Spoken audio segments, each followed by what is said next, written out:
Okay, I got a notification saying that we're starting, so let's go ahead and just get into it.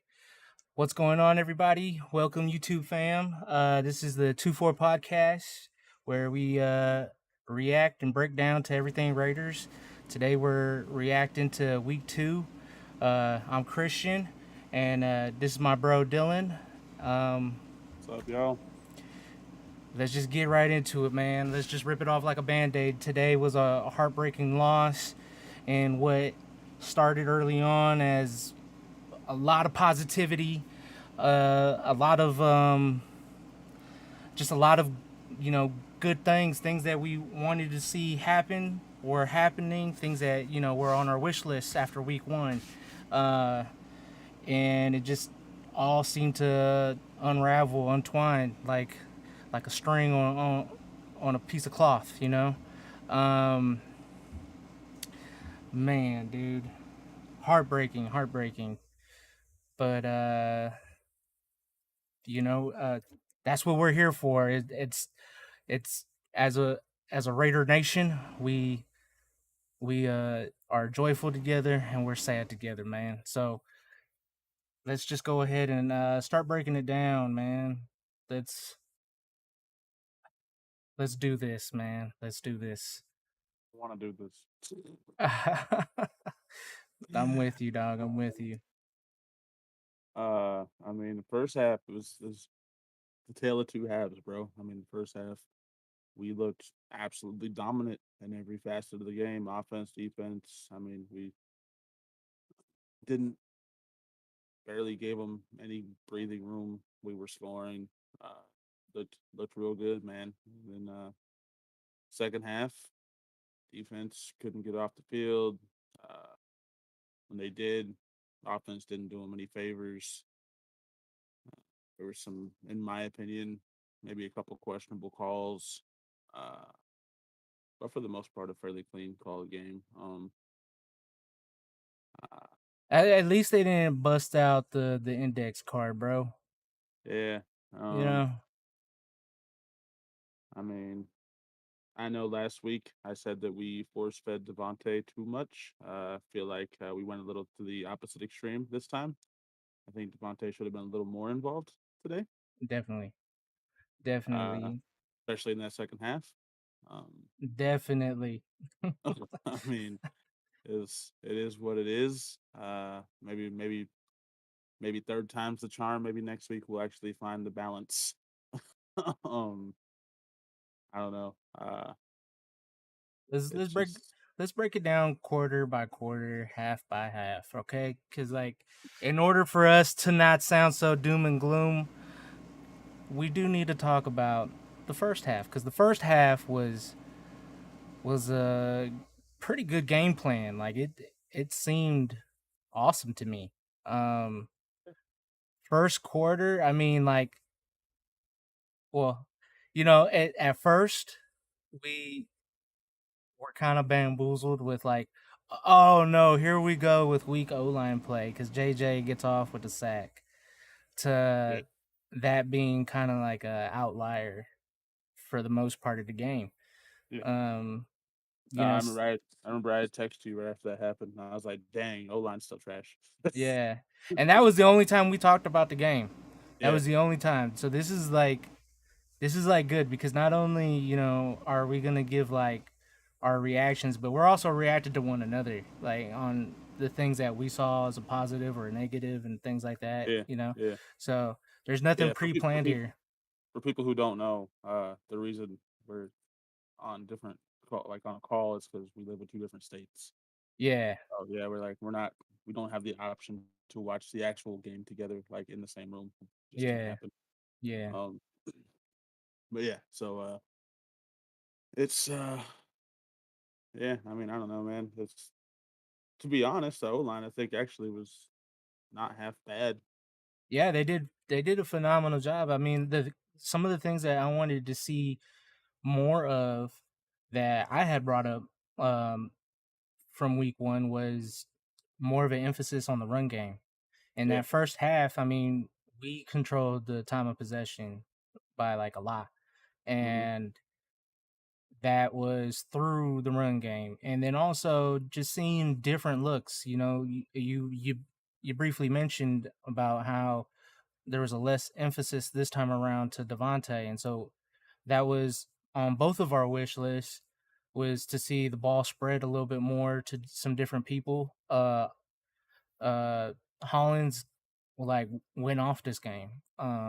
This was a very good uh kind of coming out game, I guess you could say. You know, like hey, here's this other weapon that we have that you guys are sleeping on. Um and you know, there's not too much to complain. Like the Cardinals were like forced to basically like do a lot of panic moves on defense and offense, and like the Raiders were doing great on both fronts on offense and defense, and like how I had mentioned about the time of possession. I mean, in that first quarter, like I think the Cardinals only had it for like 3 or 4 minutes. There was a lot of Right. 3 and outs. Yeah, there was. Yo, I got to give one quick shout out about the O line. Is Andre James, our starting center, was out today. Yeah, They put Ricky Dylan Parham or Parham, I don't know how you pronounce it, yeah. in at center. Um, so his second ever NFL game, he had to switch positions and do a Hmm. position he wasn't real comfortable with, and I think he did a hell of a job. You notice I didn't notice any like high or low snaps really out of the shotgun to Derek. I didn't really notice any just straight up blown blocking assignments. I think he And did I really well. and I gotta give props to Derek and him because like the broadcast even brought it up about them taking extra reps together to Yeah. make sure that they were pretty sharp. And I mean, he looked like a natural at center. Honestly, I think not no hate on Andre James, but I think we might have a better center in Dylan Parham. Yeah. Uh, I don't think Andre James is a bad center at all. But I haven't seen. I felt like the potential I saw at center from today. We haven't seen that kind of potential since Rodney Hudson was our center. Yeah. And how Uh, long has Andre James been like being groomed to be our future center? I Was it like think 2 3 years? yeah, I want to say I think I'll look it up real fast. Actually, that's why we got the magic of cell phones today, bro. Yeah. Yeah, Uh, dude, I got a ton of notes. I want to show. I don't know if everybody can see that. Oh, it's too dang bright on my end, but it's just. I mean, it's pages of notes, bro. Pages, see, detailed things, bro. he signed with the Raiders as an undrafted free agent in 2019. He actually played in Oakland. He's a pre Vegas Raider. Okay. So yeah, I mean he's young. He's only 25. And like I said, I don't think he's a great center. I don't think he's awful. I just think that Dylan Parham or I don't know if it's Parham or Let's just Parham, but let's just stick with Dylan since we okay. don't officially know. Yeah, I just felt like he looked like a natural at that position today. Yeah. I got to rewatch it, kind of really go over, watch more specifically every down of his, not so Mm-hmm. much because you see it all, but you're also watching the game as a whole, not so much focusing on the center of the whole game. Yeah. Um, but at a first glance, I thought he did a very good job. Um, Was there anything in the first quarter that kind of like stood out to you negatively or positively? I mean, positively, we were moving. Like you talking about just for Dylan or for the team as a general? At the team as in general. I mean, we were moving, we were scoring, bro. I mean, it Yeah. was and the defense was not allowing them to move and score. I mean, it was. Oh, it's one thing I did want to point out is What's up? I wrote a note about this. That touchdown to Devontae, the first Yeah. touchdown of the game. Yeah. That Yo, quick that that quick was screen slant. that was straight out of New England playbook, bro. I think I've Yeah. seen Tom Brady throw that touchdown probably 100 times in his career. Yeah. Literally, when I saw it, I was like, that's a Josh McDaniels play right there. I guarantee that wasn't in the playbook last year. Yeah. And the thing that I like about how we've been running our offense is like all the motions, Hmm. because like the motions can be just a complete smoke screen. Like it absolutely does nothing for the plays, just to disguise somebody else that Hmm. never moved, Hmm. and then like I said, it puts the defense on their toes because they're trying to like figure out, is this like legit the person that they're moving around like this, or is this just playing tricks on me to try and get me to commit to whoever's emotion. Yeah, I don't feel like I've seen like a lot of that in the past from any offensive coordinator that Derek's ever had. I think this is the most that I've seen in just 2 games. It's crazy. yeah. It's I don't know, I saw a lot more things today that resembled New England offense today versus last week. I don't know, man. I hate to say it, it comes out wrong, and I know we're trying to be entertaining and for people to watch, and that's Yeah. awesome. But I feel so down right now, bro. Like this was just Well, I mean, I don't think you need to get too down on yourself. I mean, not down on myself. I'm like, down on our or I trash mean, second half. I yeah. What I mean is like I'm like still, bro. your I'm still mood. awesome. I'm I'm talking. awesome, bro. I don't I'm know talking. about you. I'm You talking may about be your kind of mood. okay. I'm I'm an awesome talking. person. This guy. I'm talking about like the mood. Like it definitely. This was I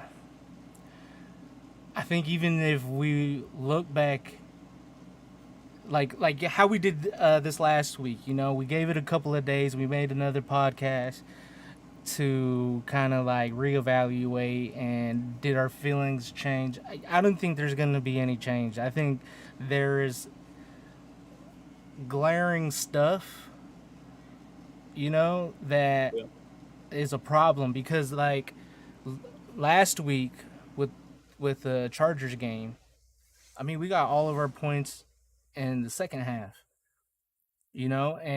and so that was a big time positive. That's a carryover to yeah, like how they started this first half. The problem is when you get shut out in the second half, there's only mistakes. You know what I'm saying? There's only negative things where it's like, bro, you gotta like clean that up. You gotta like address this because that's inexcusable. We should have never gone to an overtime. But yeah. Straight but up. like I totally get it, and we'll get there because like It's I a, mean this is we all a learning process. yeah, and us being down, like anybody who's gonna be listening to this, I mean, they're gonna be feeling exactly as you are. Like we're true Raider fans. We're not, these journalists who can be impartial, and just it doesn't phase them if a team that they're covering wins or loses. It does nothing for them. You know what I mean? Yeah, Um, it's but for us, we're fans, so we're emotionally invested, and so to have feelings of just you're not like all there, you're not hyped, you're not doing this or whatever. That's totally understandable because I guarantee you most of Raider Nation right now is feeling exactly like you are and feeling exactly like how I am, because for you your mood is down, but for me, like, I'm kind of upset, like seething upset. Like if you were here to see that last half, like, dude, I was so red. I was like slamming things. Like I was mad, bro. too. I was mad. I was screaming a lot of profanity. Would Uh, would I become a journalist? That's what the which one? chat's saying. There's two There's two of us. Yeah, you directed it to both of us of us. because uh, I would absolutely become a journalist, even if it wasn't like if I had to cover like a different team, I had no problem doing that. Like, I've actually always that's always been almost a dream of mine. I wanted to probably be a yeah. sports journalist.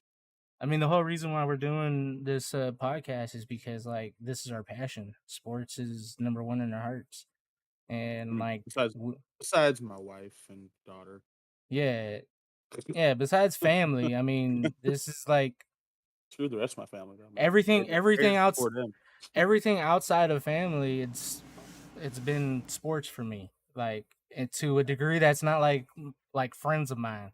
Like, Yeah, I'm so invested in the sports with everything. yeah. Like, I pay attention to interviews Hmm. and stats, Hmm. everything, bro. Like, I'm so critical and analytical and all that. Yeah, I mean, Um, we both are. It's it's. I mean, I've been a lover of sports for as long as I can remember. Uh, but you know what though, this loss, the way Raider Nation feels, they only have themselves to blame for not liking and subscribing and commenting to our podcast. We told them this yeah, would happen. yeah. Because I mean, we're getting some views here, but we're We not we getting that many subscribers and likes. we told them it would happen. Yeah. So if they want to like break the curse, they know what they got to do. They got to do their part, just like Yeah, that chick in Vegas who give yeah. VIP packages I know at a VIP discount. packages, bro. Like what she Like needs to be you don't doing. you don't need What to she be doing what she's doing, but you just need to do the example of like I'll do anything yo, to make yo, sure these guys are successful.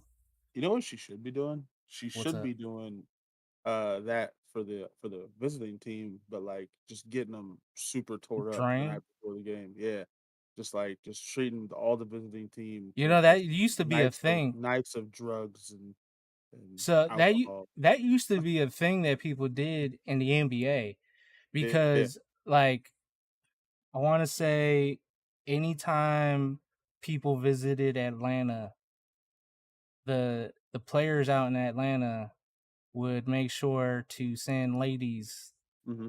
to the to whatever hotels hosting the visiting team. Yeah. So I mean, And Vegas has a and similar like environment. We should be doing the same. Atlanta's nickname is Hotlanta Yeah. for a reason, Yeah. you know? And Vegas has a similar environment and reputation. We should be doing the same thing. Yeah. Yeah, exactly. It should be the every I Send them would to the say ranch, bro. yeah, it should be 80% of the Cardinals players today should have been hung over. Yeah. Especially Kyler. I mean, he got nothing but time because he don't study. Yeah, I mean, all he does is play COD. Which is why the Raiders should be ashamed of themselves. This dude don't study. Yo, you know what made me really mad though? It made me really mad when I saw the schedule and saw that Yeah, we were playing the Cardinals before the new COD comes out because like like there's a correlation that when the new COD comes out, Kyler's play falls off. Every gotcha. year the new COD comes out and it's like, oh, the Cardinal season just I was like, man, I really wish we were playing them at the end of the season. Yeah, yeah. Because I mean, that's been his mo. He gets all of his wins early in the season, and he has a huge drop off for the rest of the season. Um, but let's get back to breaking down the game. You and I both challenged people on the D line. Yeah. You challenged Mad Max, I challenged Chandler Jones, and really we were just kind of challenging the whole D line, not just them Yeah. specifically, but we have this thing where we want to pick specific guys. Yeah. Um, I feel how about you break down what you saw from Mad Max in that first half? okay. I mean, I think Mad Max was actually probably the one consistent person throughout the whole game. I feel like even the second half, Mad Max was giving it his all, like he always does. I mean, Yeah, that's what he he's known always for is yep. that high motor, never tires and just Hmm. goes. And I mean, he was beasting the whole game. I mean, he got his first sack of the season, so that was dope. He got a second one that got taken away from penalty. That's a bummer. Um, but he was coming all day, and he was making Tyler have to scramble around and move, not feel real Yeah, comfortable in that pocket, even at the end of the game. So yeah, I think Mad Max answered the challenge. I think that the interior D line they they did really well today. Honestly, like so I'd have to look at the stats again. But I don't remember giving up a ton of inside run yeah, yards. I feel like most of the runs that hurt us were on the outside. So that means they were locking it down on the inside. And then uh, Chandler Jones. I mean, what can I say, man? He is he even on the team? Like I see his name out there. I see him on the back of the jersey. I see him out there in a uniform, but I don't think I've seen a significant play from him in 2 games. Yeah. And that's is it is it he's just learning the system? Is it because he's still warming up? Is it I mean, I can't say he's not a fast like he normally doesn't have to do. I mean, last year week 1 he had 5 sacks. He normally hits the ground running. This year said 2 games. I can't think of a single significant play. Yeah. Chargers. It was like he wasn't there today. I mean, I noticed he would break through a couple times, but it was usually like it was almost like the offensive lineman was allowing him to break through just to Yeah. get him out of the way to create a lane for someone to run through. Um, Do you think some of that is because he's attacking that left side of the offensive line, and the left tackles are usually better than the right side, and Max is I mean, maybe I would like to see some packages where Max and Chandler come off the same side. yeah, Um, definitely. I've been noticing that they've been on the opposite ends. yeah. Like I haven't Which I seen mean, them on the same I side. understand. I understand doing that most of the time. I mean, Yeah. that's otherwise you'll just get attacked on the other side all the time. But there should be. I mean, I can't recall off the top of my head seeing a single play in either of these 2 games where they came off the same side. There was a couple of plays today where Max kind of came more off the inside and Cleveland Farrell was outside. Yeah. So that's cool. That's kind of using Max a little different. I think Klee doesn't look as bad as I expected him to. I mean, he's kind of been a draft bust since he got here. He still isn't getting sacks, but like I feel like he hasn't been so bad to where in the past when I saw Farrell on the field, I kind of was like, oh man, that's a liability. I don't really feel that way anymore. Yeah. I just don't feel like he's not an every down starter, but like he's a good rotation piece that we seem to put in and use. He doesn't screw it up, so I mean, so that's far, good. and the little bit that we've seen, I definitely would have to agree that like he's done more in this short amount of time than he has the last 3 years. Hmm. Like No, I would he's even been a disappointment the last 3 years. yeah, 100%. And if he plays out this year and the Raiders, and if every game that he plays, he looks like he has these first 2 games, I would not be opposed to re-signing him even. Not I Yeah. mean not on a big deal. I mean, I would Yeah. give him a deal of what he is. He's a rotational pass rusher that comes in on probably 20% of the downs in a game. So Yeah. pay him accordingly. Yeah. I Yeah. would, Yeah. but I have no issue with him being on the squad. I feel like he's done a decent job this year. Um, but yeah, I mean, Yeah, like I liked what I was seeing in that first half. It's just kind of disappointing that like the same as like years prior, it takes us a while before we can start getting those big impactful defensive plays. Like mhm. it usually takes us like deeper in the season. It's nice to see that like we got a sack and an interception and things like that by game two, because like in the past like we would go like 4 games 5 games before Gosh, I remember we that would see those that things. that one season. I don't remember what year it was, but when Navarro Bowman got our first interception of the season, and it was like week Yeah. 12. Yeah. I remember it was Thursday night football. So we were playing the Chiefs. It was like, yeah, it was like week 12 or 13. We got our first pick of the year. It was like, man, we honestly thought we might go a whole season without a pick. Yeah.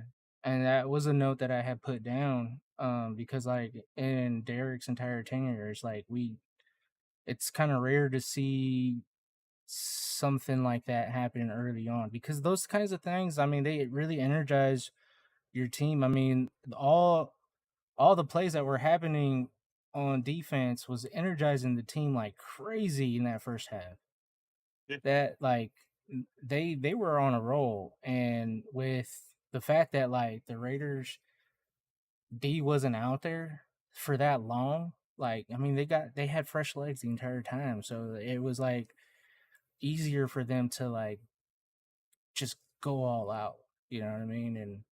And Yeah, try to make those things happen because I think they recognize that had they made some of those kinds of plays on defense last week, it could have been a whole different ball game because Herbert had all day to throw, and Kyler like that first half. I mean, he didn't look very sure of his O line. He didn't look very sure of like what to do, who to throw it to, and the announcers, in my opinion, were one of the few times because I'm not a huge fan of who the NFL has announcing games. I yeah, mean, I just they're just not very good in my opinion. But yeah, uh, they brought up and I think they actually hit the nail on the head for this one, is they said in the first half that the Cardinals could not handle the Raiders' pass rush. In the second half, they figured out how to, and that was the big difference. yeah. I I think that was the main difference in the entire game. yeah. I saw in the right before the half finished, I saw two plays in a row by the Cardinals that made me feel like if they recognized it, talking about the Cardinals, then they would have figured out exactly what they needed to do to keep drives alive. And I think both times they were to man, what's his name? Greg uh is it Greg Dortchick or Yeah, something something like like that? that. Something like that. Um they needed to get somebody the ball where he could just have a little bit of wiggle room, you know? And because like if you think about it, like Hollywood Brown, Kyler himself, that dude that I just mentioned, um, they're very shifty. And so they just need a little bit of room to get a couple steps in to be able to, confuse the defense on am I going to go right or am I going to go left? They just need a little bit of that wiggle room, and every time it was big chunk yards before they could get taken down. And that's kind of what happened in that second half. And it's not like you had to do it every play, but you need to do things that energize your team in order to, you know, get the most out of them. And I think that they kept doing it at timely times and it kept drives alive because if it didn't work out, the Raiders um would wind up hurting themselves because I felt like they were in panic mode on defense, making, these holding calls and other types of like just mistakes, man. It was just it was bad. That second half, if it felt like the Raiders did not have like an updated game plan moving forward. Cuz like in that first half, it felt like they always were a step ahead of the Cardinals. When they would see that the Cardinals might make a change in something defensively or offensively, the Raiders were kind of quick to recognize it and capitalize. This time, it felt like they went into the second half saying, "We're just going to do the same thing we were doing and see where that takes us." Yeah. And that time of possession was time lopsided, bro. So let's talk about that second half. Um, I want to talk about the man, second half. that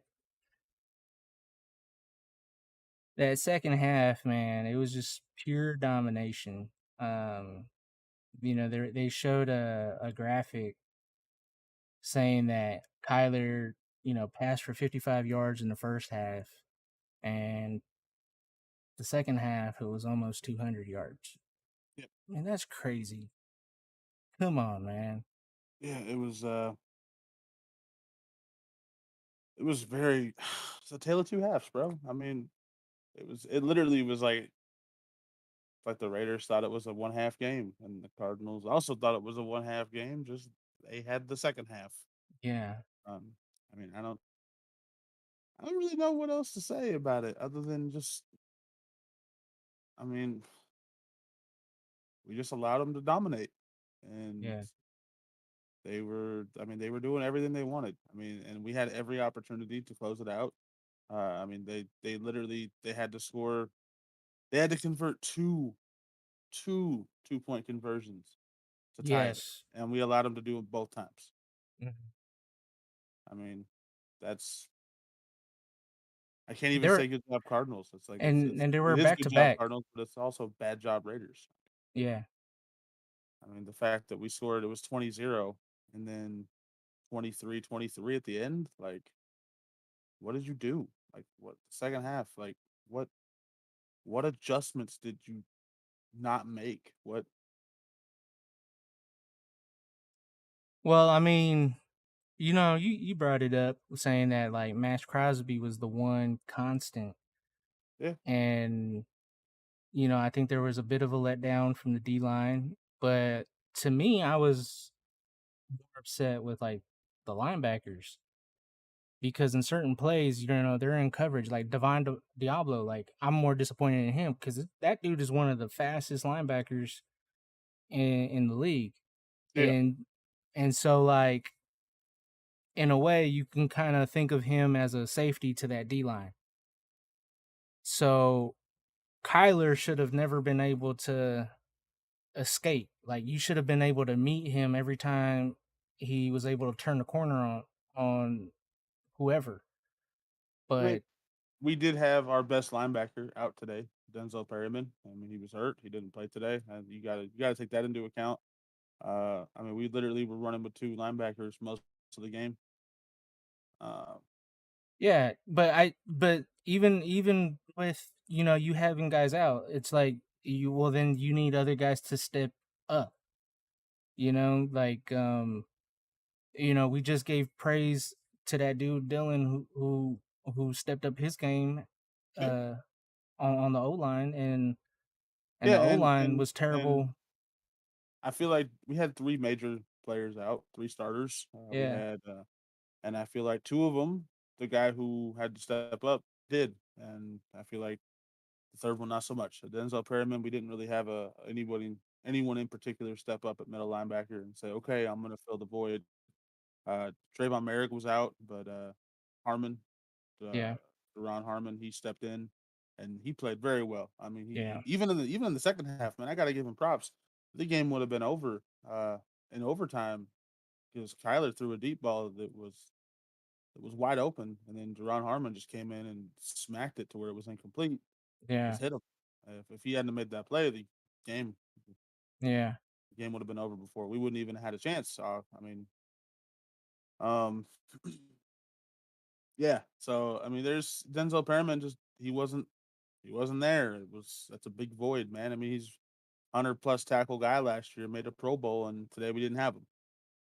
Not only is he a 100+ tackle Pro Bowler who we didn't have, but he's also the captain of our defense. He's the guy who's calling the plays. He's the middle guy in the middle. He's the one telling everyone where to be, how to be.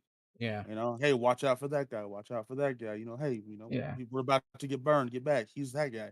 When you're missing that guy, it's hard. yeah. No, definitely. Some positions are a little too invaluable. Um, I would still though lean on it's next man up. Yeah, There can be no excuses.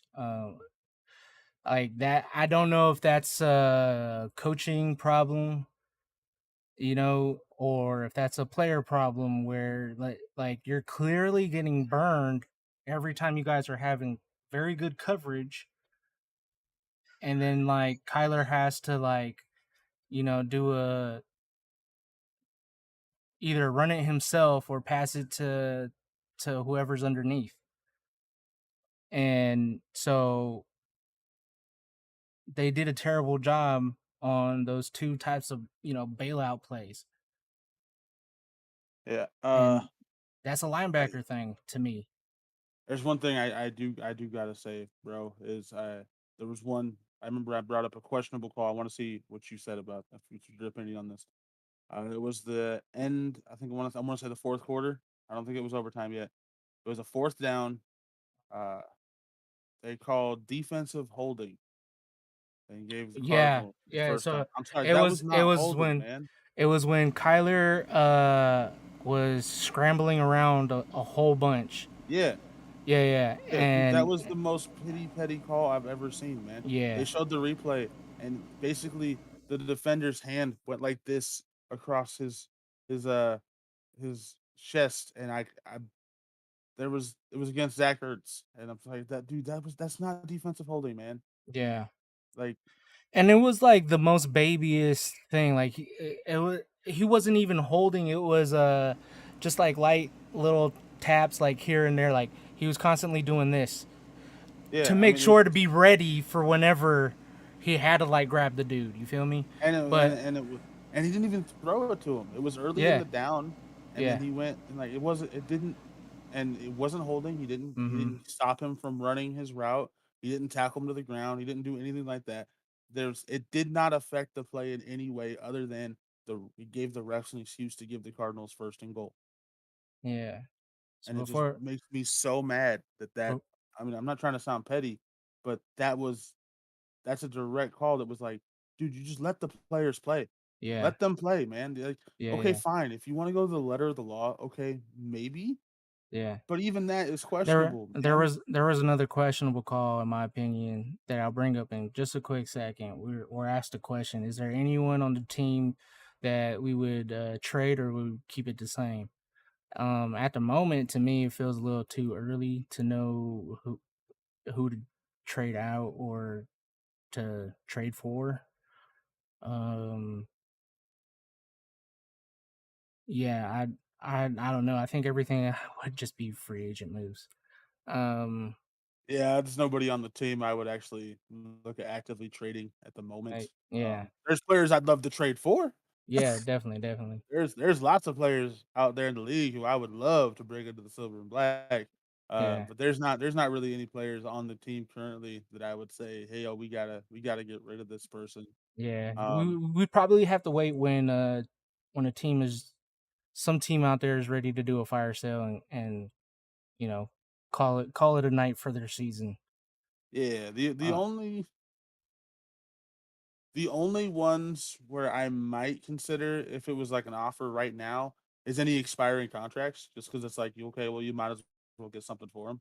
yeah, But it's also got to be someone who's not going to kill our season because I'm not giving up on our year yet. Yeah, we started yeah, 0-2, but unless until I say like I'm the guy who's in charge.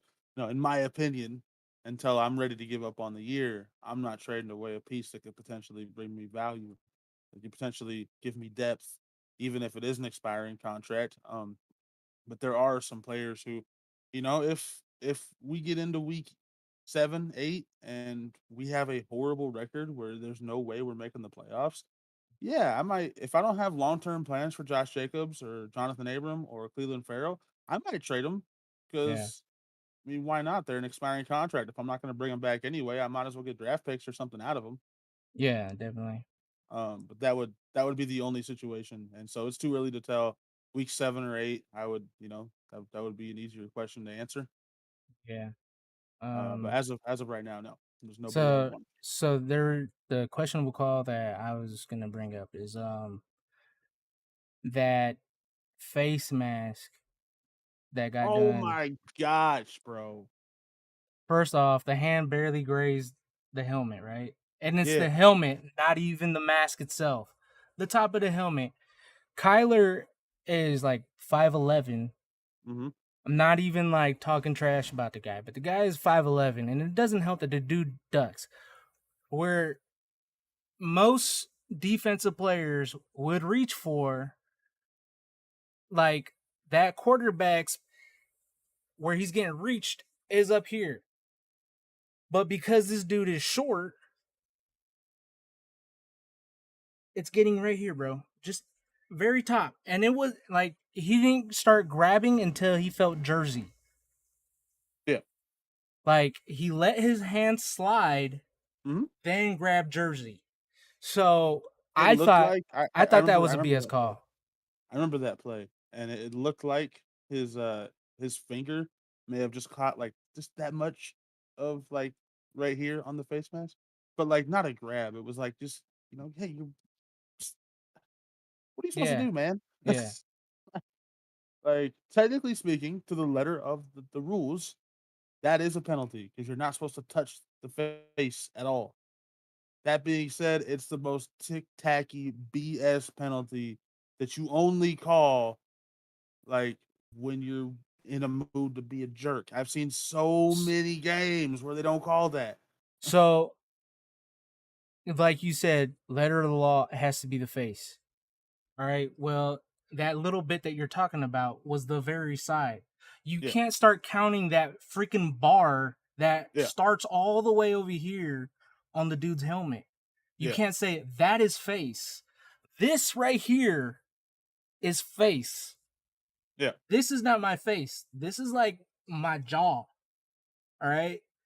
I mean, it's hard And to tell with a dome the size of yours. oh man, get out of here, bro.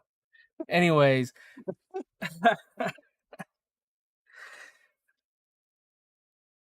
Sorry, anyways, that was me.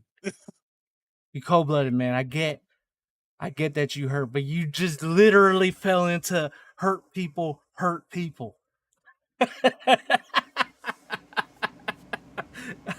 You know I love you, bro. You know I love you. um, man, dude. But I thought that was a BS call. That would have changed so much. That would have started to spark the defense, and which would do a trickle down effect to the offense. But the refs kind of stopped momentum. Um, I felt like I'm being very impartial here. I felt like we had uh probably more plays go against us than the Cardinals. Yeah, Um yeah. but but you can't leave it just to the refs. Like at the end of the day, you can only control what you can control. So the rest of the game, like the players have to be doing a better job. They have to step up. And the coaches, like I said earlier, about I don't know if that was a coach thing or a players thing when it comes to our linebackers helping out the D line on guys that are escaping, um, in those like scramble plays Yeah. because we were getting screwed, bro. Like that was the thing that was killing us. Hmm. Like it wasn't the other plays because we were doing a good job, but then we would always do an undisciplined thing, and most of the time it was giving guys enough wiggle room to make a play. Yeah. I mean, it is. I don't know, man. I mean, I want to move on. Talk a little about Derek Carr because last game Derek Carr had a very bad game. Three Yeah, interceptions. yeah. Looked very very antsy in the pocket. Looked like he didn't know what to do. Um, Looked like this new system might have confused him. But man, I he looked a lot better today, especially in that first half. I'm not really counting the second half too bad on him, purely on the fact that uh, he didn't. He wasn't out there. Yeah, like he didn't wasn't given many opportunities to get in a rhythm and get the system going. But in that first half, man, I mean, he looked damn near flawless. I mean, he looked like he knew what He was had coming. he had a better command of things. Yeah, 100%. And Like it like looked last great. week he was under duress. I saw a stat for that last game that said that like all but four of the plays he um he was being pressured. All but four plays. That's crazy.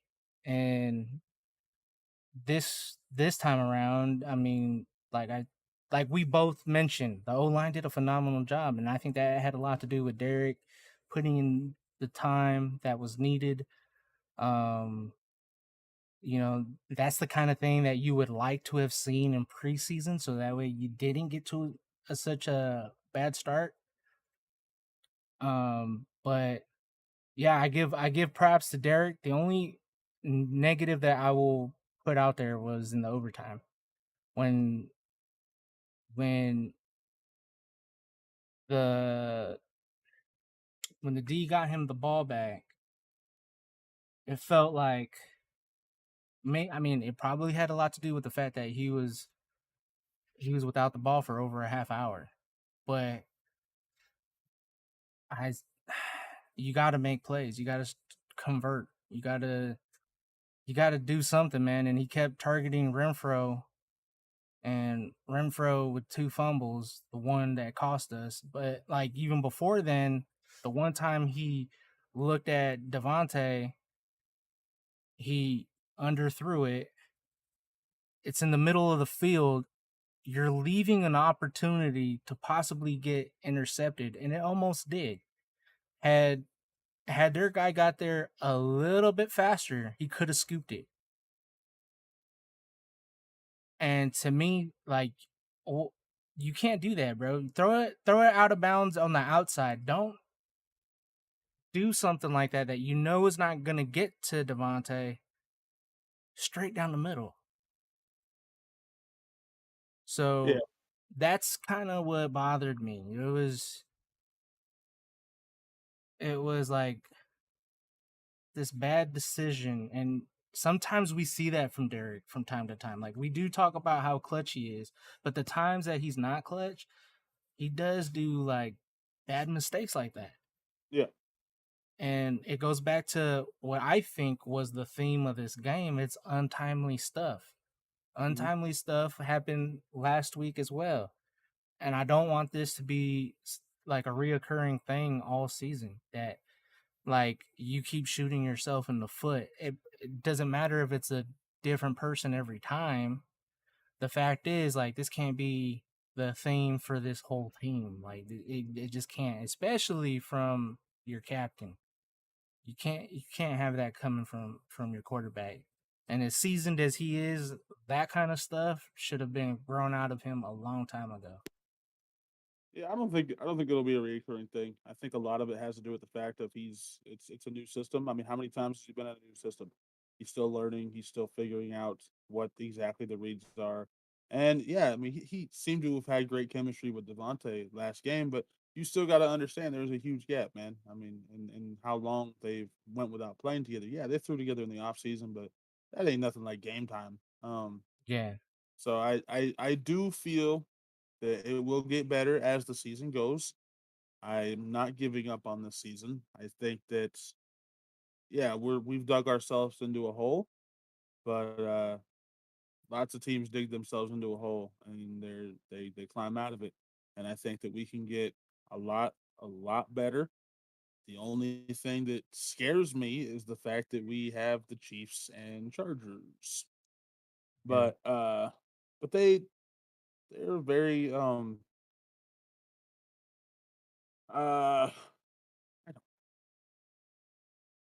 Derek made some he did do those questionable. Yeah, I remember both those plays. They were definitely not the smartest throws in the world. Um, but like I said, I think it's comfortability. It's things are going to change. Things are going to get easier. Things are going to be different as the season goes. That's just how it's going to be. I mean, that's and I don't believe that we're in for a doom season. In fact, I still am a firm believer that next week will be better because I mean, honestly, it was, in my opinion, even though the second half was awful, this game, if you look at overall glaring problems, I don't think it was near as bad this week as it was last week. I feel like yeah, a lot of things got much better. Last week, I could specifically point to certain things, as in this is what caused us to lose. mhm, Uh, this game, I really feel like it was. I think a lot of what caused us to lose was the fact that it wasn't so much what we did; it was more of what Arizona did, and the fact that we I'm sure the defense was exhausted, man. They were on the Yeah, field so much. It's like how you can't expect to win when your defense is out there that long, but there's yeah, not a specific glaring thing I can point to of like, yo, if this was better, we would have won today, yeah. other than time of possession. Well, see, I'm like 70% on like what you're saying, but I am I my standard is a lot different from yours, and you've known that for like forever now. That like I have a high standard because I know what greatness looks like. Because I'm not like other Raider fans who like could never ever like anything New England has done. I'm not that way either. You know that. Yeah, and I know that. But remember when we first like got to know each other, you were lightweight like that, and then you were like, you know what, you make a lot of sense, man. You gotta like respect greatness, Yeah. and you gotta like expect more out of your team in order to get to a higher level. And so like I looked at all the really great organizations, and they have like the same thing going for them, which is like a much higher standard. And so for me, like I I don't let everybody off the hook. Um, I think that even though like I hear everything that you're saying, to me there was still a lack of focus and a lack of discipline in the second half. Mhm. I agree with that. And so that caused for Arizona to be able to But lead see, in time of possession. this And is where I say I still expect things to get better no, because yeah, yeah, there's week one yeah, it looked like lack of talent. It yeah, looked like lack of ability. yeah, This week looks 100%. like lack of discipline and focus. Discipline and focus can be taught. You can get better at that. Yeah, that's a coaching thing. Yeah. Yeah, you can 100% improve on that. Yeah, And that's coaching and pride. but but but talent and ability, if that's your problem, Yeah. you ain't gonna get any better until you get new people. Yeah. Yeah, because like even though Derek didn't have much going for him in that second half, the thing is when Arizona does score, you get the ball back. You do get the ball back. So Yeah. you and the offense have to step up because the Mhm. defense can only do so much. The Yeah. defense, the there's not people on the defense like there are people on the offense. You get what I'm saying? Like who's the Devonte Adams on the defense? Even though Max Crosby is the best defensive player, you're not gonna tell me that he's the number one pass rusher in the league. I would say Or he's probably top 10. he's okay, but there's still a But difference yeah. between Yeah. 1 and 10. Yeah. Okay, I because mean, he's not TJ Watt, he's not Miles Garrett, he's not Nick Bosa, he's not Joey Bosa. yeah, I because mean, like I would see Max break through all the time, but there were times where when he does break through, he's like unbalanced with his footing, and so he can't get to Kyler. He can't get a good shot, and that isn't just like me asking more from him to get better because he's probably gonna be like, I need to make those plays. If I'm able to break through, I need to get there. Just like how a wide receiver says, if the ball touches my fingertips, I have to catch it. mhm. And so Yeah. he's probably feeling the same thing. But Yeah. like for me, I also need the other guys that are trying to penetrate to match what Max is doing Yeah. because he was the only constant on breaking through that line. Bro, I really felt like Chandler Jones especially, I feel like I I mean, and I hate to say it because obviously I don't know the man. I've never Yeah, met him, I've never spoken to him, and I don't and I'll be honest with you, as much as I love football up until this year, I mean, I wouldn't watch a ton of Cardinals games, I wouldn't watch a ton of Patriots games.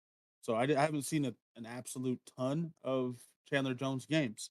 yeah, But what I will say about Chandler Jones is these last two games, it almost felt like half effort. Yeah. Like I don't it's I dude, I don't know if it's half effort because like you know how you brought up a great point about him and Max aren't like on the same side to no, penetrate. And so it's like they're keeping him on the harder assignment to try yeah, and break through. And yeah, maybe he's at an age now where like he can't do that and it would actually be better served if him and Max switched yeah, because like dude, Max was out there every play hmm and he looked the least gassed from anybody in the front seven. yeah. No, man, when it hit And this overtime, dude was being double teamed, bro. when it hit overtime, dude, it literally looked like Chandler Jones was about to die. Yeah. So I mean, it's like every snap, it was like you took everything in him just to get jump off the ball. the Raiders need to recognize that like, hey, Chandler can't win this matchup. You know, young Chandler could have done it because of just like youth, what it brings, the energy, the type of strength that you have, the type of athleticism you have, and speed and burst and all that kind of stuff. Yeah, You know, he's been doing this for a long time, and he's been one of the top dogs when it comes to sacking the quarterback for most of his career, right from the get go. mhm, And like, I don't think you can be putting him on left tackles anymore. yeah, So I think you just need to switch it up because he might need the easier assignment or move him around the same way how you're using Cleveland. yeah. Just more of an every down kind of player. I don't think Yeah, Chandler Jones is down to a rotation guy, but Clee yeah, everywhere. I yeah, mean, dude, Clee. I remember there was a play in the preseason against the Patriots where Clee lined up as a slot corner. Man, like that's insane. Why would you trust Cleveland? I mean, it's preseason, so it doesn't really matter. But my point is that's how much they're moving him around. yeah, Why not? Why not do that with Chan? Like, I think there was a play today. I don't know. I saw the highlight for it. I didn't watch it because I was. It was the morning. I think no, it wasn't the morning game. It was. I just saw a highlight at some point during watching the Raider game. Maybe I saw it on my phone, or maybe it was a clip or yeah, something. yeah, But there was a play in the Rams game today where Bobby Wagner blitzed up the middle, got untouched and got a sack. It was a dope play. Like I think, obviously, I think that Chan would be best served in those kind of ways where it's like, but he's always rushing the passer like almost every play, just like he yeah, always has. But why does he always have to line up at that one spot? Move him yeah. around, man. Like have him have him have him line up at middle linebacker and then blitz. Have him go to to the right side. Have him go to the left side. Have him line up with Crosby. Just get Yeah, creative with it. just That's be part of the reason. creative. Be creative and disguise the defense some, man. Because like That's I part felt of the like reason. I felt like that's part of the reason why Kyler was having his way. Because he like I don't feel like anything was really disguised much on defense, Yeah, and Kyler just had to wait his time for openings. I feel like the Raiders D line is one solid contributor away from being truly special, Yeah, but they don't have it yet. yeah. It doesn't even have to be a star player, just a solid contributor. Like I mean, if and the Raiders Dominican were to go Sue's out, out I there. was just about to say if we signed Sue, I feel like that might be the game changer. That might be the difference between Because this you know what and though, even if Ndamukong Suh don't really have it in him, we brought this up about uh, when we signed Price mhm, about the veteran. You know what I'm saying? This dude, just like Chandler Jones, has been one of the top defensive guys for most of his career, yeah, and then he got to experience what it takes to like win it all Hmm. by being teammates with Tom Brady and seeing that difference. Yeah, So, he brings a lot. Plus, the dude is just nasty. I mean, yeah, he might not always win whoever's across from him, but it doesn't mean that he ain't gonna do a play here and there where it starts to wear down that O line, or put some type of fear that like, oh snaps, we got Sue, we got to be protectful of our quarterback. Imagine if Sue was on this team. You think that when we finally do have our rematch against the Chargers, with the scare that they had with Herbert, like they wouldn't be even more fearful because we have someone who's like a bit of a hitman. yeah. You know what I'm saying? Like, I mean, yeah, for sure. even when the Raiders were not a good team, I'm talking about those 8-8 type seasons. Remember, we Oh, had okay. we had we had defensive linemen that all players hated to go against because they were big, they were strong, they were heavy, and they liked to put all their weight on you when getting up off the ground. Specifically talking about Tommy Kelly. But it wasn't just them though. Like even Richard Seymour did it. Yeah. You know, like, Lamar Houston. yeah, they all did it, Yeah. and like it's just stuff like that where it starts to wear on the team. And so, like, let's say we had Indomitian Sue, and we're out there for uh, the 50 some odd plays that they spoke about during the game.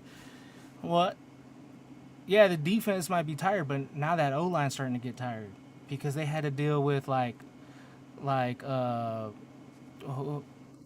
Sue and whoever else Yeah. is on at D tackle. And even if you put Sue in a defensive rotational package, Yeah, like if you pair him the same package that like Clee comes in, yeah, you don't think Clee would benefit with having Sue with him?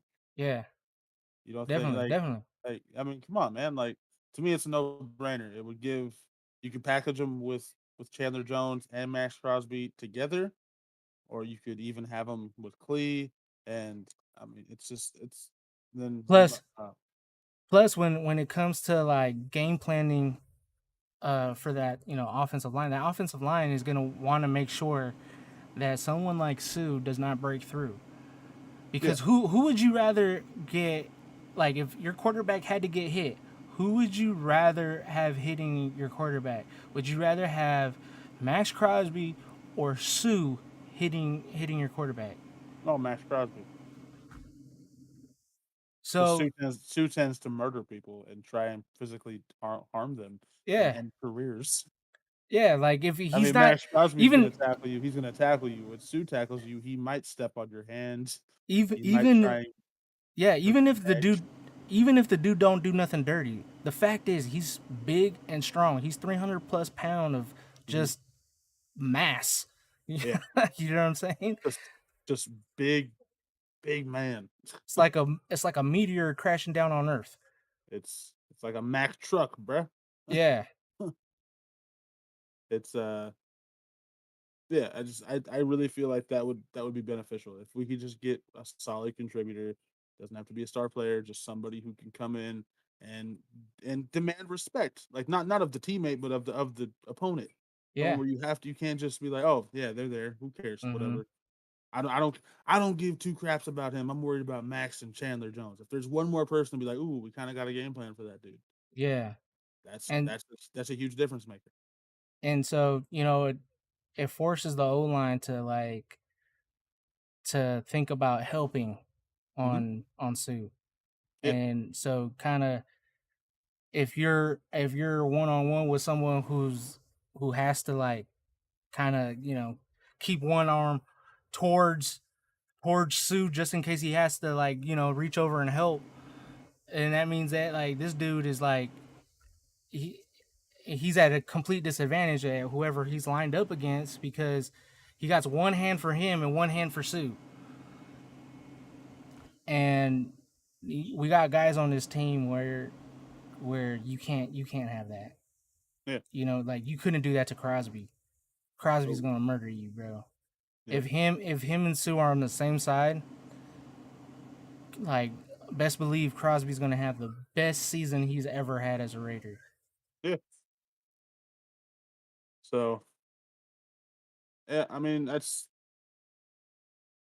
that is what it is for this game. Honestly, it's disappointing. Overtime, I one thing we got to talk about overtime. Two Hunter Renfro fumbles, bro. Yeah, The first one we were lucky enough to get back. Thankful for Foster Moreau, but it only put off the ultimate hurt for like a play. he was careless with holding the ball both times. Yeah. One arm in it, and not being protected because he's trying to be shifty and all that. Uh-huh. He's trying to make a play, Which, to be fair, and that's his game, bro. That's what he's always done. He's very good at it. I'm not even saying you should change that, but I think it's you need to know your situation.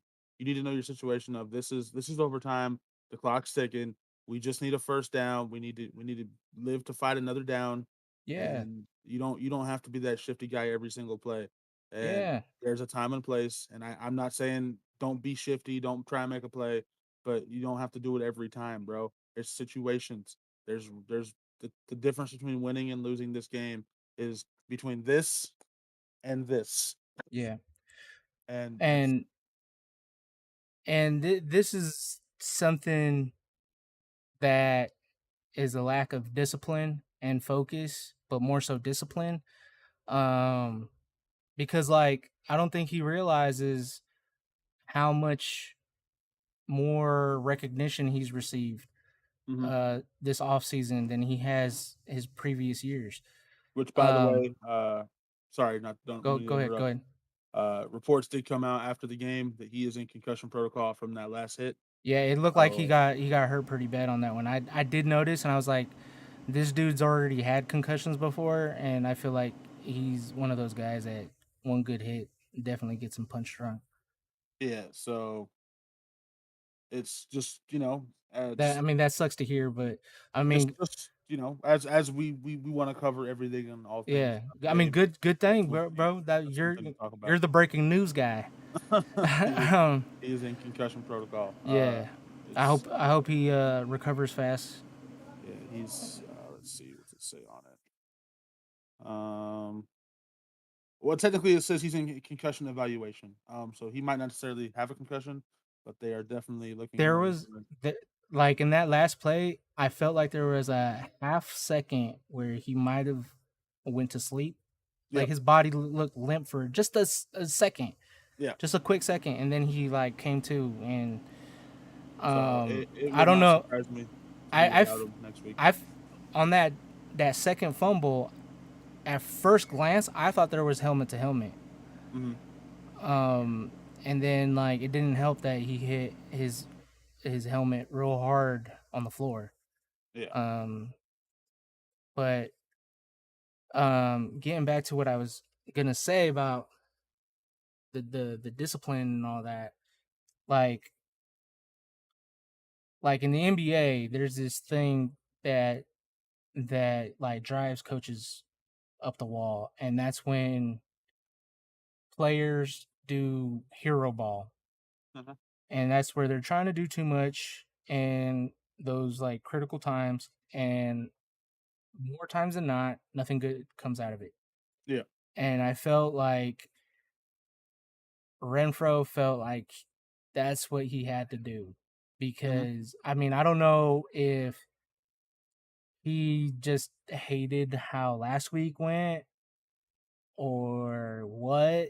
Maybe his game is also too sneaky good even for him because like I'm not gonna lie, like part of my notes were that I felt like he never really made a an impact play. Like he's doing his usual stuff, but he never really made like this one play where it stood out. Like in years past, where when he would make a play, even if it was just for a few yards, it was like something that energized the team because he made something out of nothing.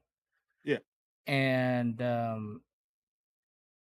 so maybe he felt the same way because like the plays that he where he did get the ball, I mean it didn't look like he had to work hard for it.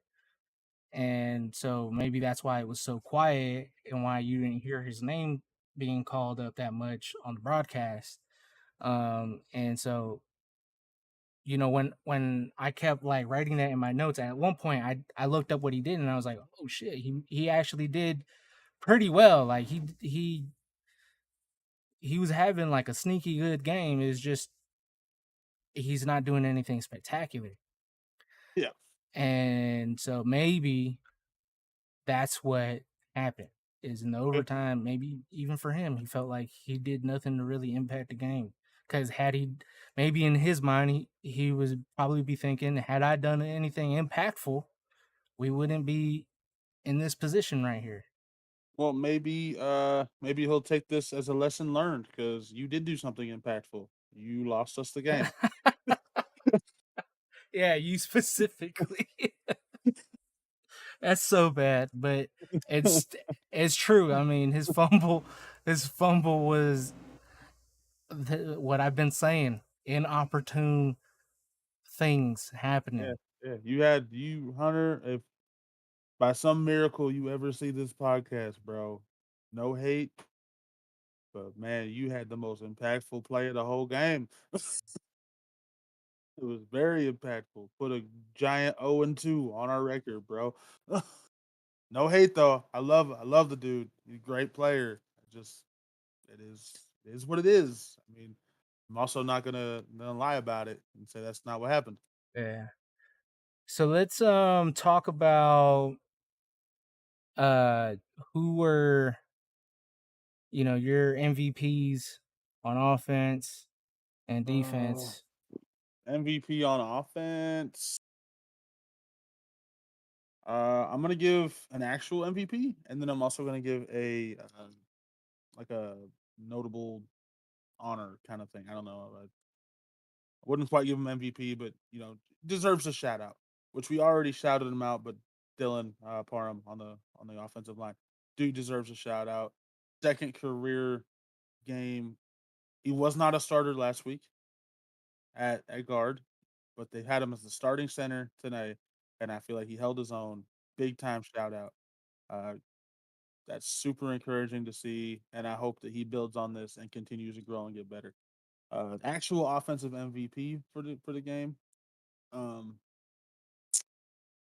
I gotta give it to Darren Waller, bro. I mean, Waller was doing Waller things. That touchdown was beastly, and it seemed like he didn't have the greatest, maybe not the greatest game statistically, uh, but he was there and he was playing Yeah. well. Like he did not look like the Waller who played at the end of last season, who was clearly coming off injury. I am feeling more and more confident by the week that top tier tight end Waller is back. Yeah. Um, so that's my offensive. So what's your offensive, bro? So for me, I'm kind of like you where it's kind of like I saw a lot of positives. It's kind of hard for me to narrow it down because like on one hand I want to give it to the young fella starting at center, but then I want to say the whole O line did a good job. Yeah, Um, and then, but if I had to give like two, just I have to give two names. To me they were pretty good. Um, Josh Jacobs, I I was saw thinking Josh. Josh I had a good game. I saw I saw Josh do I mean, some real patient type plays. I can't remember where I saw it at what point in the game, but uh he had these two runs that reminded me of L Bell with the patience, like trying to mhm. see what the O line's doing, and they all shifted towards the left, and he just kind of went to the right and racked up whatever yards he could. Yeah, Um, I remember that. Like I remember that specific play you're talking about. yeah, That was a super dope play. yeah, and so there was because it was two plays in a row where he did those L Bell type things, and I Mhm. never seen that from Josh before. At least I can't recall seeing that. No, I remember Josh being more of a one cut just grab the ball, put his foot in the ground, and go. Yeah. And like last game, he was like stiff arming people. Yeah, So like he was just kind of like doing his own Derrick Henry type stuff. And yeah. so it was nice to see a different element to his game. But Hmm. then the other person I got to shout out is Hollins, bro.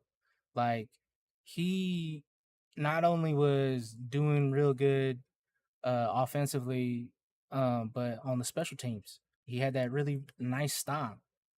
Um, so I gotta give major props to him because he finished with 66 yards off 5 receptions, bro. That's crazy. You said Hollins, Yeah, Mac Hollins. Okay. yeah, yeah, yeah, Yeah, yeah. I mean, he was. It really seemed like the Derek was doing a very good job of taking what the defense would give him, and Hollins was eating because of that. Because they were focusing on Waller, they were focusing on Adams, they were focusing on Renfro. So yeah, who's left? Well, Mac Hollins. He's going to be wide open, and yeah, Derek was like, "Yeah, I'll take that all day. Here you go. Here's yeah. 10. Here's 15 yards. Here's another 10 yards." So yeah, I mean that was a good one, man. I think Mac Hollins is a really good pick for that. So what about on defense, bro? Do you got anybody on defense that you want to say was the Um, MVP? well, I mean, Max Crosby, of course, but I don't want to. I mean, I could throw him out every single week, and it would always be a good pick. So I'm not going to say that this week. I'm gonna say Deron Harmon, man. Like, Deron Harmon. Okay, just the secondary. I think Deron Harmon, Nate Hobbs, and Rock all had really great games. Even Jonathan Abram. Jonathan Abram had some really good plays. Yeah, Like near the end of the game when John Abram he clearly read the eyes of the QB, jumped the route, and smacked the ball down right near the end zone. That was yeah, primo safety coverage, bro. And then Deron Harmon in overtime coming in looked like he was about to be wide open, cut over, smack, hit him real hard. That was an incomplete pass. Nate Hobbs. Nate Hobbs is on, dude. Nate Hobbs is turning into a top tier shut down corner, bro. Like yeah. he's he's not quite there yet, but he's getting there, He's man. getting there. Yeah, He's definitely. he's he's getting really, really good every week. And it's just getting better and better. So overall, just the secondary in general, uh, they all get shout outs from me. If I had to narrow it down, probably I'd probably say Nate Hobbs.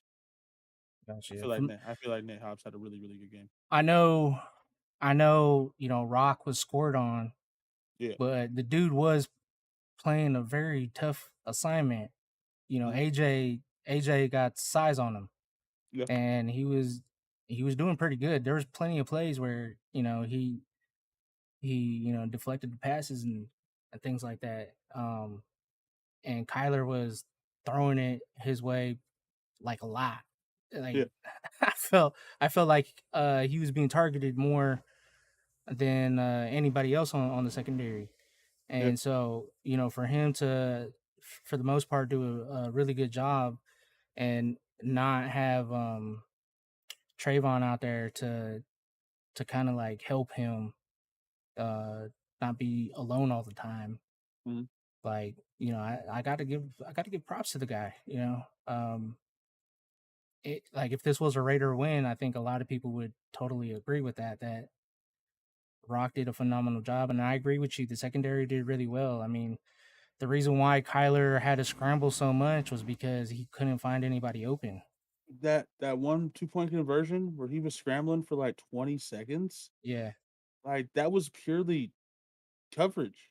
yeah, Like, ho like, how many times have you heard announcers say and people and notable coaches and people who really, really, really know football, they say that you give a quarterback all day in the pocket and they'll pick apart any defense. 20 seconds, that's all day times like 5. I mean, that's like a high school quarterback should be able to throw if you give him 20 seconds. yeah, dude. That's an insane amount of time, bro. Like I, And, like, I, Like, the fact that our defensive backs and, I On that play, they dropped everybody in coverage. We only rushed Yeah. 2. That's why you had all day. I mean, Yeah. Crosby was back there in coverage. Chandler Jones was back there in coverage. Um, the fact that all those guys were able to drop back into coverage and hold their assignments and not allow an open receiver for 20 seconds is absolutely insane to me and super encouraging for the future. Hey, but what do we always like say? Most of the time, nothing good ever happens in prevent. That's funny. I can't help but laugh because like you acknowledge the fact that only two rushed, and something had to happen, and something absolutely did, bro. Yep. Oh, But but anyways, but let's if but yeah, so if I had to narrow everything down, for me it's Rock, for you it's Nate.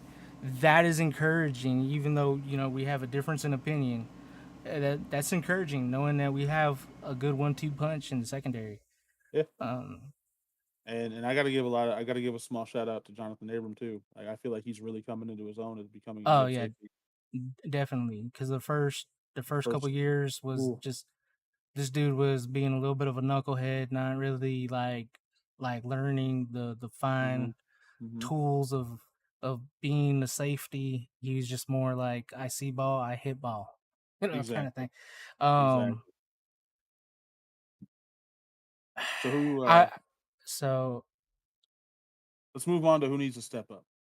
yeah, who needs to step up? Who had like offensively? Who's your player where you're like, yo, that's unacceptable. You got to get better, bro. Not okay. Okay. If I had to say somebody needs to step up, I'm gonna bring it up to Derek Carr. I know that sounds really weird because you know the touchdown to interception ratio, uh, I actually all agree that. with you. I was gonna say Derek Carr too. So Oh, okay. So for me, uh, Derek, you gotta capitalize, especially in that fourth quarter. That fourth quarter, like you see that a team is starting to gain momentum, you have to stop the bleeding. yep, Like 3 points in the second half, that's yep, unacceptable. Think about it. yep, If it wasn't, if with last week, if 3 points wasn't acceptable in the first half, then the same is true for this week with it being the second half. yep, It's great. It's great that you scored all those points. It's great that you won the time of possession, but you got to figure out this whole situation with you and Devontae and the rest of the guys, because I feel like right now he's like that first game he's putting too much in his head. Oh, I was overfeeding Devontae, and that's why we lost. Well, you know what? This time we lost because you decided not to go to him.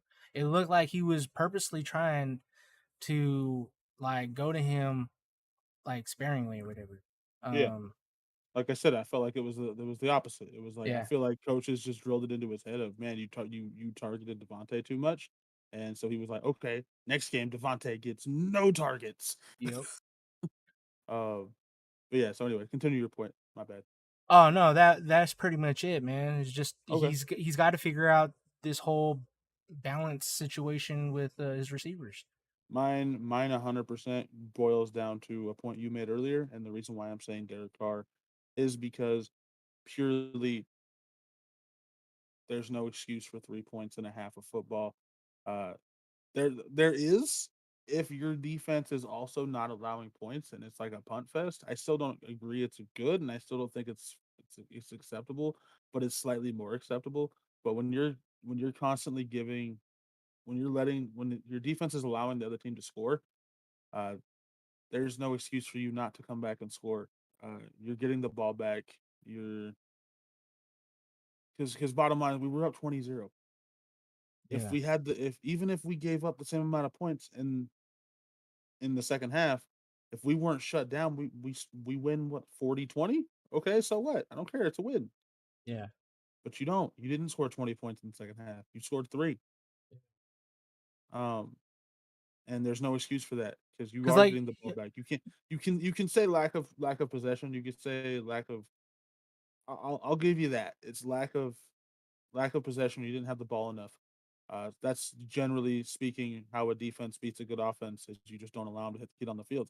That being said, you still had some opportunities. It's not like you didn't yeah, have a drive in the second half. yeah, you just have to figure So it out. yeah, there's no excuse. 3 and outs are not acceptable in my Yeah. opinion.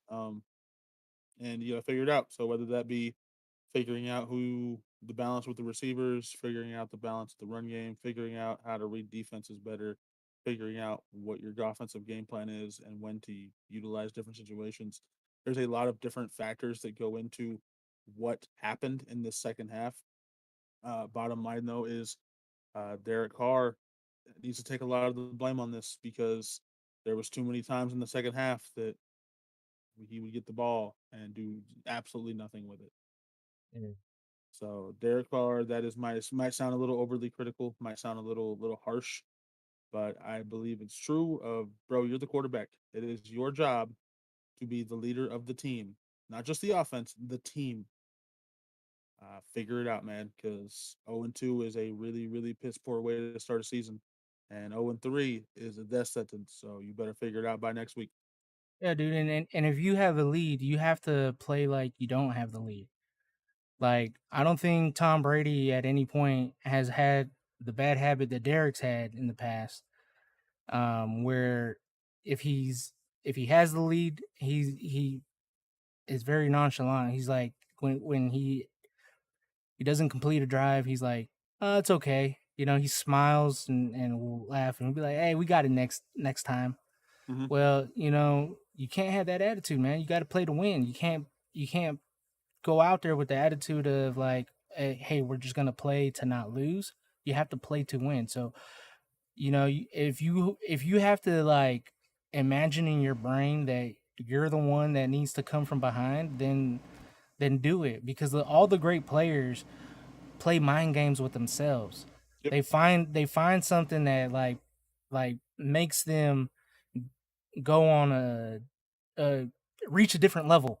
Hmm. Like MJ would make up beef with some other player on the court to get him going because otherwise, he felt like he wasn't going to be this deadly assassin. Yep. And Tom Brady does the same thing, man. Like that's why we have that term Psycho Tom. He needs conflict in order Hmm. for him to win. If he doesn't have conflict, then that's when he gets in the lulls and he loses. Like Hmm. I totally believe like today, like talking about Tom Brady, I feel like it doesn't surprise me that he beat New England or not New England, New Orleans because like for for the time that he's been in Tampa, like he never feared New Orleans. He didn't care. You know what I'm Yeah. saying? So, And he always lost to him. but that's the Like, regular season. To him, it doesn't today's matter. today's the first time he ever beat New Orleans in the regular season And since I he got think, to Tampa. and I think that's because of how much everybody made a big deal out of it. And he was like, and in my opinion, he was like, all right, because you're making it bigger than what it is, I'll just shut all of you guys up because you guys are all betting against me and you think it's a big deal that like I can't beat this team in the regular season. But when I won my chip here, I had to go through them. So I mean, in playoffs, I do it where it counts. But for whatever reason, you guys make a bigger deal of regular season crap. So in my opinion, I think that's why Tom won and doesn't surprise me because he has to like come up with something. Yeah. Um, and that's why he put a whooping on him. He didn't just beat him; he put a whooping on him. And so, yeah, I think Derek needs to adopt that type of mentality and recognize that's what great players do. Yeah. Um, because like until then, I don't know if Carr will be able to like you know take this team to a Super Bowl because being the nice guy has cost us some dubs. I think. Yeah. It's it's tough, man. It's just it is what it is. But Carr really does need to step it up. Like I said, like I So, said a minute ago, go ahead. 0 and 2, 0 and 2 is a bad start. 0 and 3 is a death sentence, man. So you got 1 Definitely. week to figure it out. So we got somebody in the chat saying that we lost the game and it was on Car. Hunter Renfro, the reason why he fumbled is because the ball was underthrown. Um, Okay. yeah, yeah, I can agree. That last throw wasn't a clean catch by Hunter because that ball wasn't very cleanly thrown. I'd have to look Uh, at it again, but more than likely, yeah. I mean, I wouldn't surprise me. so somebody on defense that you want to call out?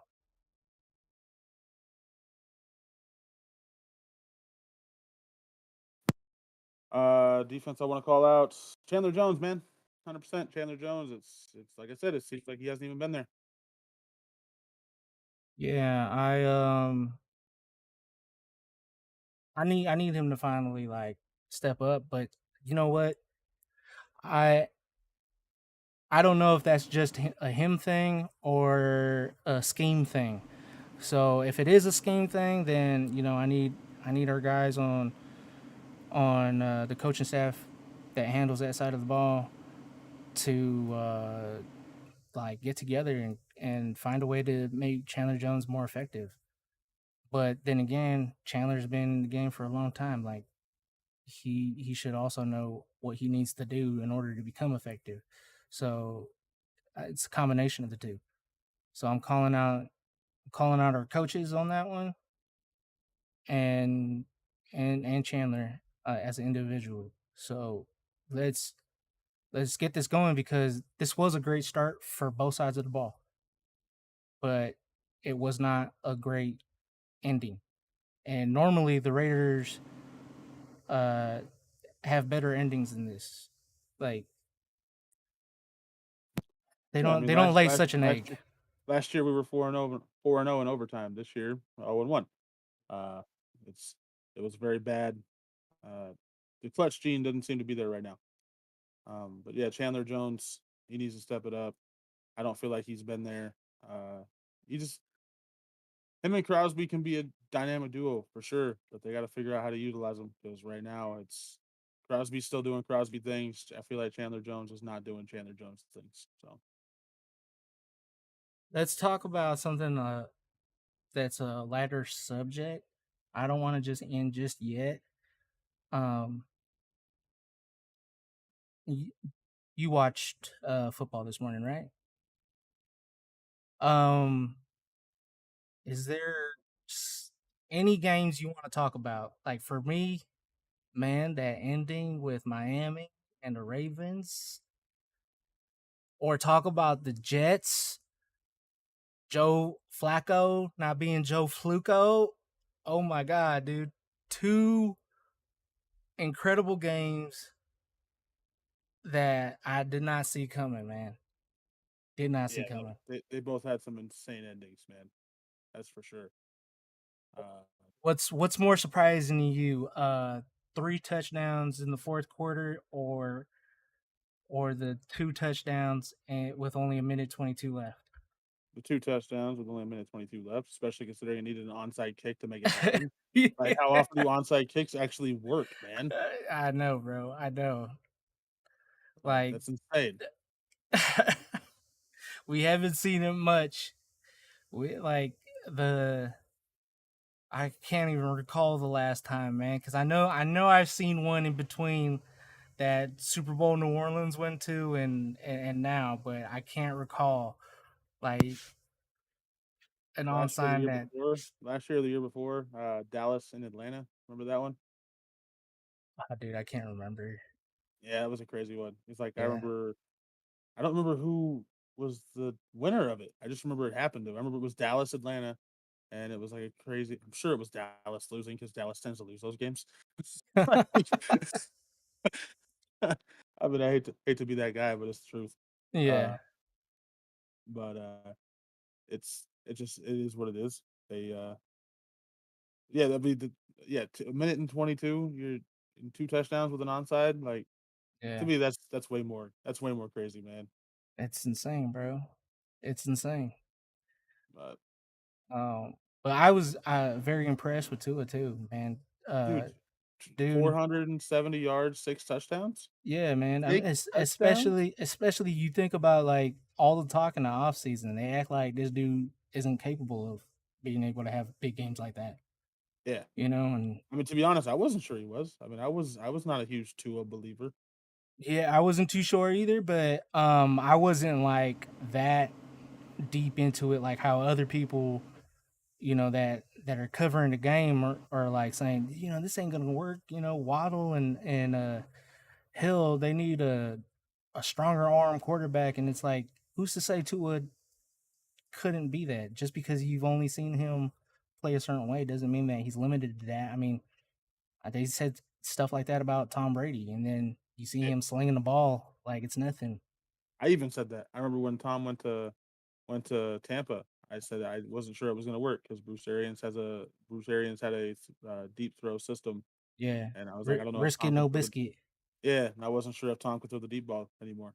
Yeah, So I was pleasantly surprised because I'm a huge Tom Brady fan, my favorite yeah, quarterback of all time.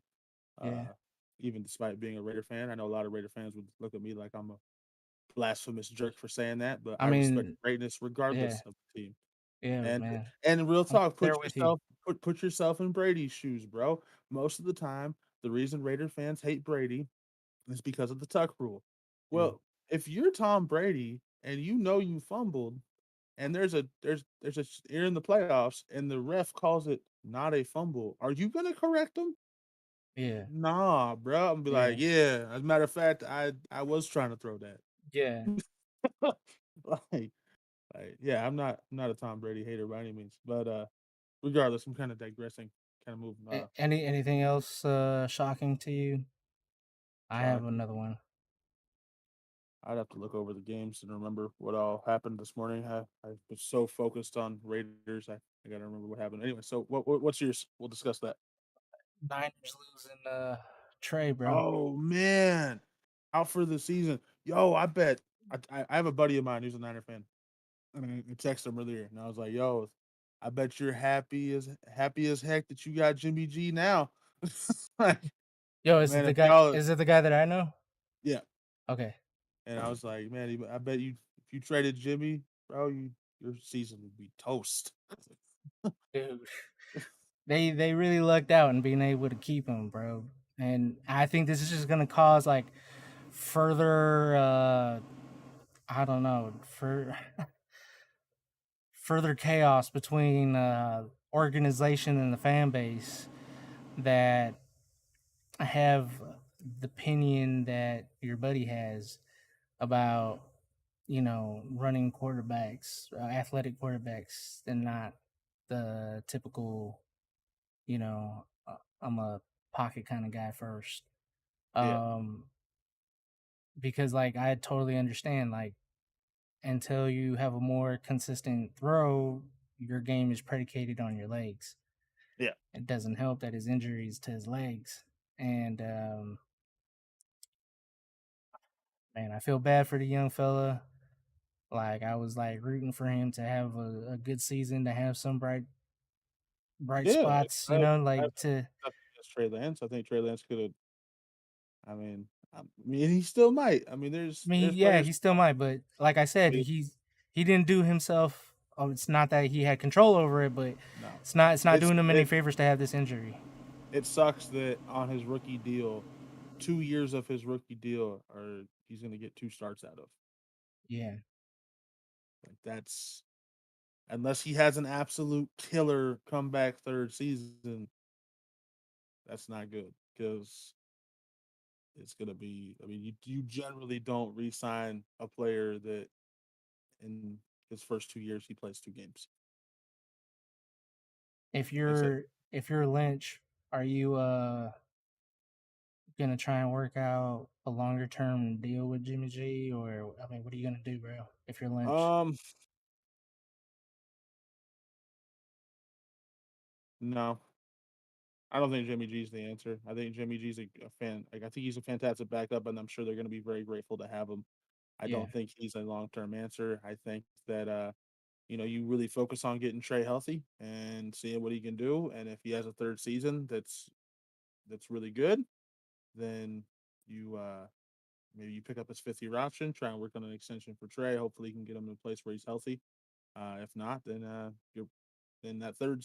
Here's my thought: is yeah, Jimmy G is going to give you the best chance to win now, and going into an extension that would also give you a better chance if Trey doesn't come back from this injury very well, or if he's is injury prone. We don't really know yet. Um, but I would rather have a really bad season and knowing so like if Trey, let's say Trey's third season, he gets hurt again and Jimmy's gone. Or let's just say Trey doesn't come back very well and he's coming off an injury and he doesn't look very good. So you don't pick up Trey's 5th year option, and then you're gonna have a high draft pick because you had a bad season because Trey Yeah. was either hurt or not playing well. So then you draft another one and Yeah. you try and you basically then on Trey's 4th season, you can have a QB competition between Trey and the Rook. And if Trey wins it out, then cool, you let him play out that one, let the Rook sit. And if he doesn't win, then you don't have to Trey's on a last year of his deal anyway. Yeah. So there you go. And it's gonna be interesting what the Niners do moving forward. Um, but before we head out, predictions about next week Nice. playing against the Titans. Predict Derrick Henry's gonna kill us, but I still think we can get a win. Do you think it's going to be another close one, or do you think that we're going to finally pull No, out a I definitive win? I think we're gonna have close wins, probably all season. You think so? Yeah, I don't see very many games on our schedule that there's gonna be a definitive like, oh, we dominated and won. Yeah, But Derrick Henry's too much of a talent, bro. I think Derrick Henry's gonna have a very good game because I like our defense. I don't love it, uh, but Derrick Henry's a special talent, and he's if he's playing and he's healthy, which as far as I know, there's no reason to think he won't be. yeah, He's gonna cook. It'll be easier to tell more of a. I would like to go over more of a prediction in our midweek episode because they haven't played yet. They're playing yeah, tomorrow night. yeah, So it's kind of I only have based off of week one to go off of and week one they didn't look that good, but also the Giants looked really good both weeks. So maybe the Giants are just better than we think, and maybe the Titans are, maybe they're actually not as bad as they looked in week one. yeah. Well, The Giants' defense is kind of underrated.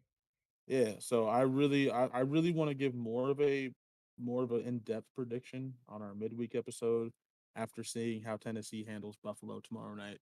Because Yeah, Buffalo's top tier. If they can make a game out of the Buffalo game tomorrow, I think we're in for some trouble. But if they get completely dominated, then we might be able to win that. But yeah, for I sure. also think we're going to be super desperate because, like I said, and I've said it before in this podcast, and I'll say it again: 0-3 is a death sentence, bro. Nobody wants that. And the Yeah, fact is I think both teams are going to be super desperate because as much as I think Tennessee can make it a decent game tomorrow night if they bring their A game, I don't think they win. So that means both Tennessee and Las Vegas are going to be 0-2 going into week 3, both super desperate for a win. yeah.